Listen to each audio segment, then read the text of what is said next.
Hello बच्चों, आइए आज हम कक्षा 8वीं वसंत भाग 3 में पाठ नंबर 1 ध्वनि पढ़ेंगे। ध्वनि सूर्यकांत त्रिपाठी निराला द्वारा रचित कविता है। इस कविता में प्रकृति का मनोहारी चित्रण है। वे प्रकृति व वसंत ऋतु के माध्यम से युवा पीढ़ी को समझाना चाहते हैं कि वह आलस्य छोड़े। इस कविता में कवि का जीवन के प्रति आशावादी दृष्टिकोण है। आइए आप कविता पढ़ते हैं। अभी न होगा मेरा अंत, अभी अभी ही तो आया है मेरे वन में मृदुल वसंत, अभी न होगा मेरा अंत। कवि अपने उत्कर्ष काल का वर्णन करते हुए कहते हैं कि अभी उसके जीवन का अंत नहीं होगा, अभी तो उसके वन रूपी जीवन में दयामयी कोमल सुकुमार वसंत रूपी खुशियों का तो आगमन हुआ है। इतना सब कुछ आ जाने के बाद उसका अंत नहीं आ सकता। कवि का कहने का अभिप्राय यह है कि अभी तो उन्हें संसार में बहुत कुछ करना है, इसलिए उनका अंत नहीं होगा। चलो आइए दूसरी पंक्तियां पढ़ते हैं। हरे हरे ये पात, डालियां कलियां कोमल गात, मैं ही अपना स्वप्न मृदुल कर फेरूंगा निद्रित कलियों पर, जगा एक प्रत्युष मनोहर। इन पंक्तियों में कवि कहते हैं कि वसंत के आने पर जिस प्रकार प्रकृति में चारों ओर हरियाली छा जाती है, चारों ओर प्रकृति में कोमलता, मृदुलता व सुंदरता दिखाई देती है, उसी प्रकार कवि के जीवन में भी उत्साह का संचार हो उठा है। वे अपने अच्छे कार्यों के माध्यम से यश का प्रचार करना चाहता है।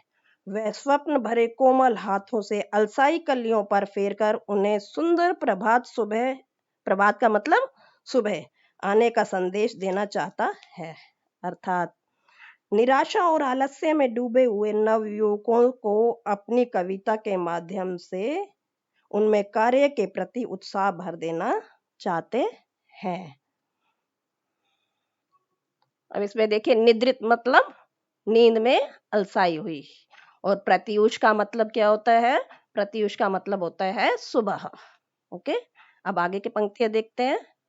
पुष्प पुष्प से तंद्रालस लालसा खींच लूंगा मैं, अपने नव जीवन का अमृत से हर्ष सींच दूंगा मैं, द्वार दिखा दूंगा फिर उनको, है मेरे वे जहां अनंत, अभी ना होगा मेरा अंत। देखिए, पुष्प पुष्प का मतलब प्रत्येक पुष्प, प्रत्येक फूल। तंद्रालस का मतलब है नींद से अलसाया हुआ, और सहर्ष मतलब खुशी के साथ, खुशी पूर्वक। ठीक है, और अनंत, अनंत का मतलब होता है जिसका कोई अंत ना हो। द्वार मतलब दरवाजा या रास्ता। चलो इसका देखते हैं सरलार्थ।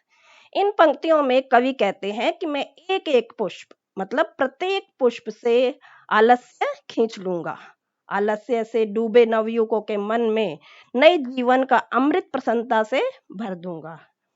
जैसे वसंत के आने पर लोगों के जीवन में भी नई उमंग का संचार होता है, वैसे ही नवयुवकों के मन में निराशा की भावना को दूर कर उसको अमरता, अमरता मतलब लक्ष्य पाने का द्वार दिखा दूंगा।